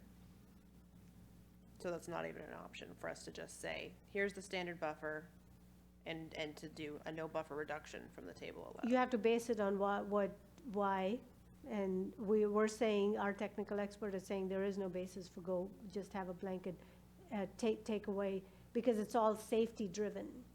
It's just We can hard, have when them we come don't in have the and technical then- experience, it's easy for me to be like, well, yeah, water, landslide, I mean, mine shafts, I mean, like, get in line of all the reasons why we have these protections needed and missing right now in our code. So I'm wondering why we don't just take the stance of saying. But that's why you need to there's- do an assessment by an expert that knows all of that to establish what is safe and what's not safe, right? So by that standard, we would not do number one, and we would go with a more technical equation to be able to measure out what Well, you that still should have to be. you still have, unless you're staying 50 feet away from the slope, the city could still ask for, if there was a landslide potential area right next to it, we would still ask for a geotech report. We would still ask for all of that. But definitely, but if there is no other indication from any mapping that the city has that there is a landslide potential or anything, and you're staying 50 feet away, then you're fine. You don't have to go through this added step. Okay, thank you.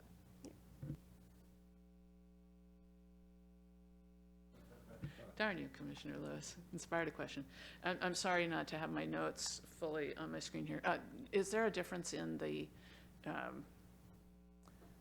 party who's responsible for proving it, paying for the studies, having the review done? Is there a difference between these three on who is responsible to develop a study that proves either to reduce the buffer or to have a specific buffer calculation? Different qualifications Yeah, for, yeah. No, it would be the same, it would be the geotechnical engineer who would prepare the And who studies. pays for that? The applicant pays for their consultant to do it. The city hires a consultant to peer review, so which is a smaller cost than actually the design, because they have a Yeah. state of license, Washington State, they stamp it for safety, so they take that responsibility of that it's designed for that. Our consultant is verifying that their calculations are accurate, they haven't missed anything, and so the applicant would pay, it's a pass-through cost for a specialized geotech study. So we Okay. do, And all three are the same in that cost burden? yes. Okay, thank you.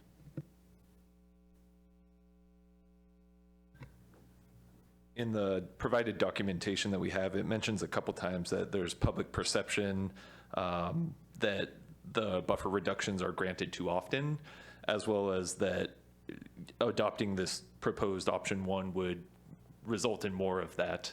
I was curious if there was any data available to back that up on how often those buffer reductions are granted.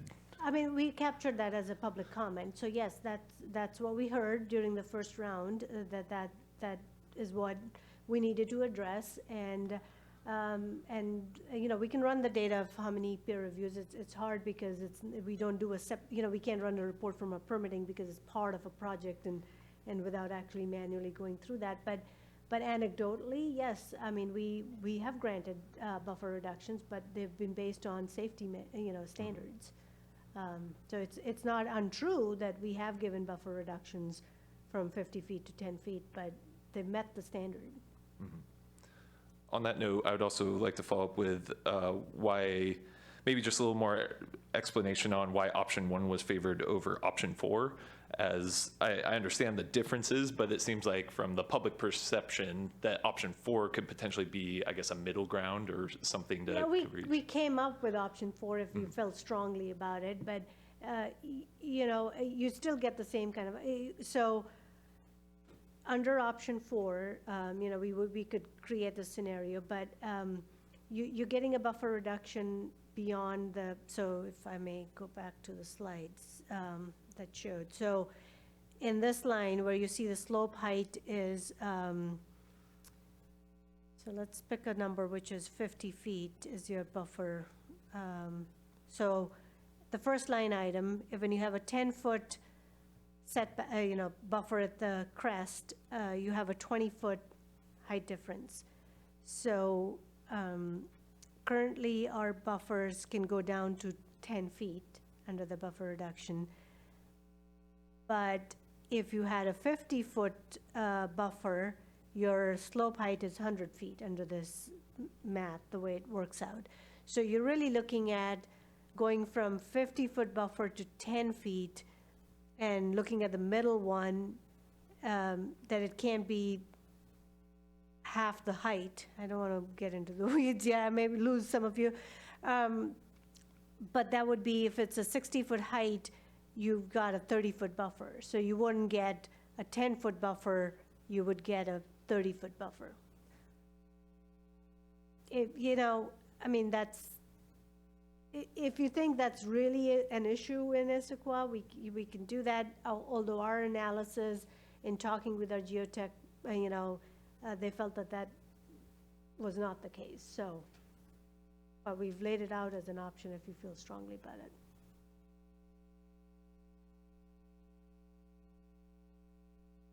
Any additional questions? Okay. So the last question was, this came through the testing exercise of a critical area code, and it can be onerous for homeowners. So we're asking you, through your lived experience and your, value that you bring to this process, are there other additional incentives and flexibility that we should provide for single-family residential homeowners who are, who are really only doing a small renovation project, but they happen to have a wetland or a stream on their property? So we laid out two options.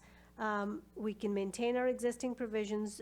We currently have, you don't need to do a critical area study as long as you're not impacting the critical area and you're, outside the buffer and all that. And if you have a impervious surface, you can, enclose it, or you can go higher. You don't have to do a critical area study, but any kind of expansion kind of doesn't let you get away with that. So as you read through, I think this came up at the environmental board. I gave them a couple of relevant sections of the code. We can email those to you. And number two is that we can modify the criteria to allow expansions along a building side or along that's opposite of the critical area, but we have a limit, 500 square feet. I just picked one, but it could be 100 square feet. As long as it's outside, it's in the outer side of the buffer, and you're not actually removing any significant habitat that would be beneficial to the critical area. The issue with making these kind of exemptions and, the idea here is that instead of spending the money on the critical area report, they spend the money planting the vegetation near the stream that can have more of a benefit. That's a pro. The con could be that, it'll depend on the homeowner, whether they maintain that vegetation, whether they do it or not. The other problem sometimes is, you don't know until you have a specialist on your site, is it really truly a wetland and where is the boundary or not? But we wanted to highlight that because that is something that came up during the testing of, that sometimes this could be onerous to homeowners. So that's what we've teased out in terms of policy questions. But if you have a particular topic you want to kind of us highlight during our presentations, during the public hearing, feel free to reach out to us. We will tease out a few more things from the public comments that we've received, a couple more questions related to some of the topics. But here's those 3 meetings upcoming. Minnie, yep. you mind if I interrupt you? Yep. Do we have any questions as far as policy question 6? Commissioner Altamore. More of a comment, since you were talking about the questions themselves. It took me about 10 times to read option 2 to even begin to know what that was actually saying.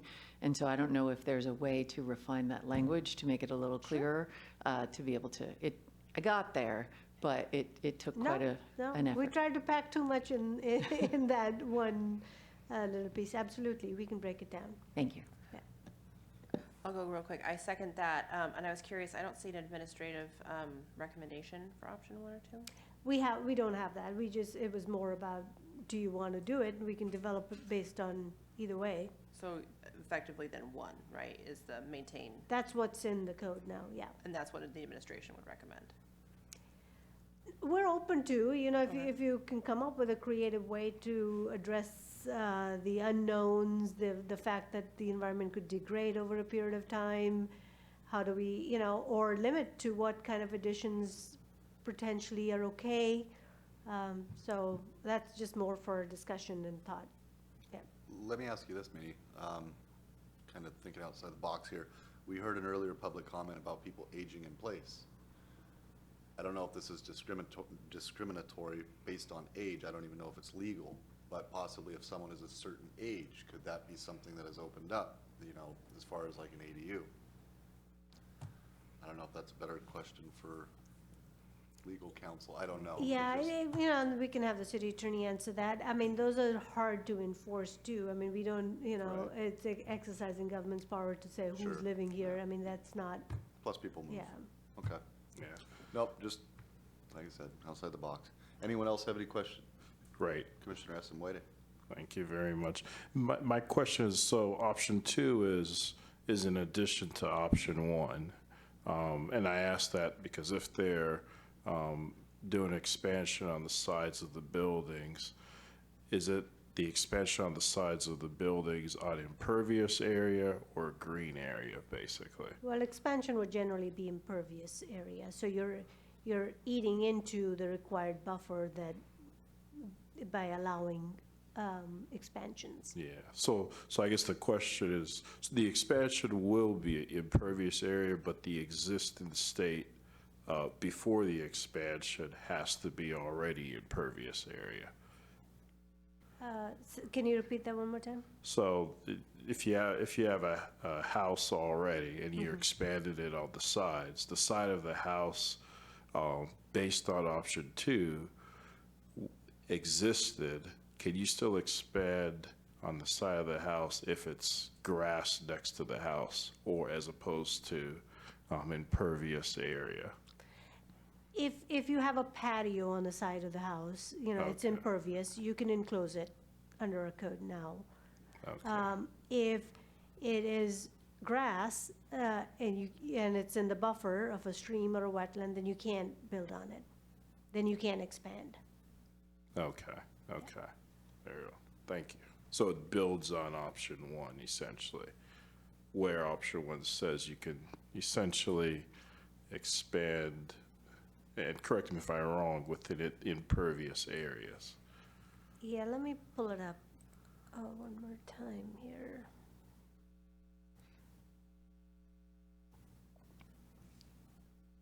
So option 1, allows you to only enclose an existing impervious surface. If you have a patio, you can enclose it. Option 2 is going above and beyond that. It's letting you expand into a grass area, as long as, you know, if your stream is here, here's your house, the buffer is 150 feet, but it's divided by your house, you know, it's on the other side of the house. So you're not really getting closer to the stream, you already have a structure in between. Do you want to allow a minor addition on the opposite end? It's still within the buffer, Okay, but, yeah, but do okay, you want to let some grass get away and, you know, increase their footprint? okay. And I think the key thing is it's still within the buffer, so, okay, Correct. thank you. Chair, my question is moving on from these two options. Were you moving on yet? Let me ask the rest of the commission. Yes. Any other questions? Thank you, Minnie, for the presentation of those policy questions, and thank you, everybody, for contributing to hopefully make those questions stronger for staff and stronger for our residents. If there are no further improvements, I'll say improvements, Commissioner Milligan? I do have a question about questions, just not that particular one. So then, Director Dhaliwal, did you say that this is your list, and that if we had other areas of concern, how do we present them or bring them forward for discussion in our subsequent meetings? Yeah, if you need our assistance to develop those, reach out to us. You know, we can help you frame the question. You can bring it during your deliberation. So you're welcome to bring up anything during your deliberation. But if you want us to help you frame it, do some pros and cons and lay that out, or just talk it out loud with us, we're happy to help and include it in our presentation. I'm going to piggyback on that and say, as I've been reading the code, I am finding that I'm getting multiple voices from the code. It feels like it's written by different people to me, different sections. It does not feel like it's coming with one voice. And I'm worried that part of that is because I've had so many touches on it and I've seen so many iterations of it. So I'm gonna put it on me rather than actually the code. And I will say that I think I would really appreciate, as we move into the next 3 meetings, having our presentations very clearly talk about policy changes, old code, new language from last draft. I had requested that prior, and I'm finding in the way that we had the code presented to us, our binders, it is not super clear, right? It is, this is what it is, here's a note, but there isn't an easy color coding, for instance, that tells me existing language updated from our last draft, right? So it's super helpful. I'm requesting to be able to have, when we're discussing and deliberating this all together, is being able to have a little bit of a deeper dive of talking about how the link with policy and having the link with this and being able to talk about it at a little more granular level in our presentations, I think will be helpful. There's a lot, Yeah. and you have a 2-hour, so what are some of the things that you're curious about? So, we will have to kind of produce those documents for you. We have done that with your previous meetings packet. We called it a comment matrix, but that's the consolidated list of changes that have changed from the last time you saw it. When we had the first draft, we summarized, these are the summary changes. We had a memo that said, here are the changes. In your second draft, in a consolidated draft, we have a table that established, it's we called it internally a consolidated list, but it's a table that lists for each part what changed. And it was informed by public comments or what you asked us to or what council committee asked us for. So beyond those 2 tools, I think the best strategy would be to sit down with you and go through each of the parts and kind of highlight that for you. I would just say, as you guys are putting together our packets for the next couple weeks, to kind of keep an eye on how you can kind of give us that granular view is very helpful. Do you want to, do you have anything to add, Kristen? I see you looking at me, so I wasn't sure. Just a note. Take it for what it's worth. Okay.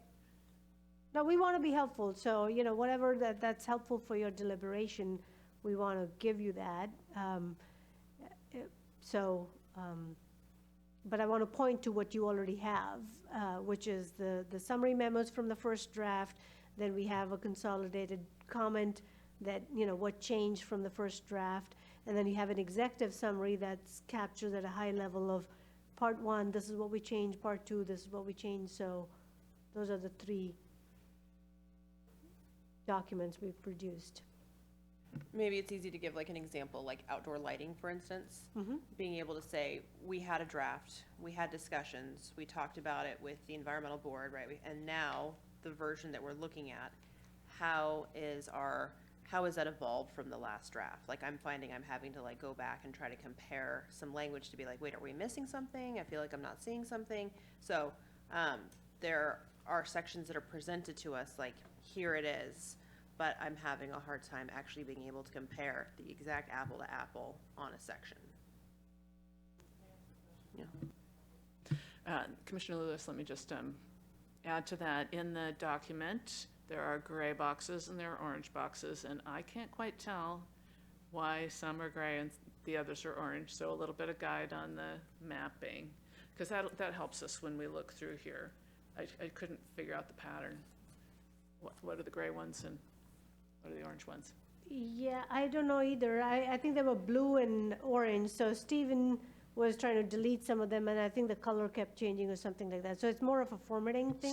So it's... We had 2 flavors. We had a change. It's not me. No. In the style guide, you're right. We had a change explainer and an issue highlighter is what we called it. So the issue was, if there's an issue with this, we need to kind of talk about this. So those were internal things that we call them issue highlighters and change explainers. So the change explainers remained in the draft that you have, but they're 2 different colors. I don't know why they're 2 different colors. They should all be Well, I do one. appreciate those. little markers in here, so you can thumb through and see, you know, the word new or changed or something like that. So that has been very helpful. But to Commissioner Lewis's point, boy, that would just be too hard, because each consideration is not isolated anyway, let alone saying how much did this change here and how much did this, what was it in the old document? Well, it doesn't just sit there anyway, because it's also changed over here and it's changed over there. So I don't know, that's a Christmas wish that Santa's gonna bring. Yeah, I think we just gotta fight through it. But thank you for the markers. That's my opinion. I wish they had color-coded markers that meant something.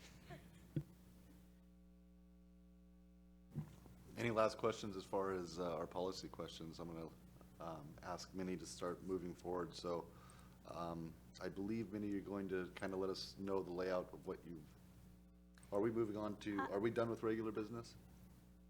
So we're ready to go on to city council updates? Sure. I don't know if you have any more to your slides. No, we're wrapped up. Okay. Yep. All right, so please. City council updates. So with the council committee, we've been talking to them about the contractor code of conduct, which has been on the city's work plan for a number of years. We had a draft that we circulated. We had a public meeting and received some feedback from the community members and from Master Builders Association. And at the last council committee meeting, they approved it. And the main issue there is the so there's divided up into 4 different parts: keeping things clean, keeping them safe, and notification, keeping everyone apprised of. So it's being how to be a good neighbor if you're doing construction and keeping all that. So we're figuring out the notice process, which larger projects, what the template for the sign should look like that the contractor would put up, and having a point person that someone could call and have a question about it or anything like that. So that is scheduled to go to full council for February 6th for adoption by resolution. That's going on with council. Anything else? Yep. Any other announcements? Nothing? All right, commissioners, anything you'd like to add before we adjourn? Please, Commissioner Milligan. I just want to tell everybody I'm not going to be able to be here on the 26th. So I may be looking for, so sorry to ruin the quorum here. I'll be looking to maybe set aside some time to touch those topics or submit by email or something. That's okay. I'm out of town. All right. Well, thank you, everyone. It's good to see everybody. Happy New Year. I do want to mention to the people that have been trying to follow us on WebEx, it sounds like it was kind of a wide outage.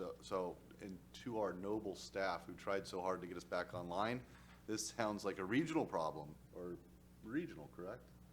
Yeah, well, it was an Comcast or internet outage in Issaquah. Okay. So, yeah. Hopefully you guys can all go home and enjoy your Comcast. Like to adjourn this meeting tonight, and it is currently 8:35. Thank you, everyone.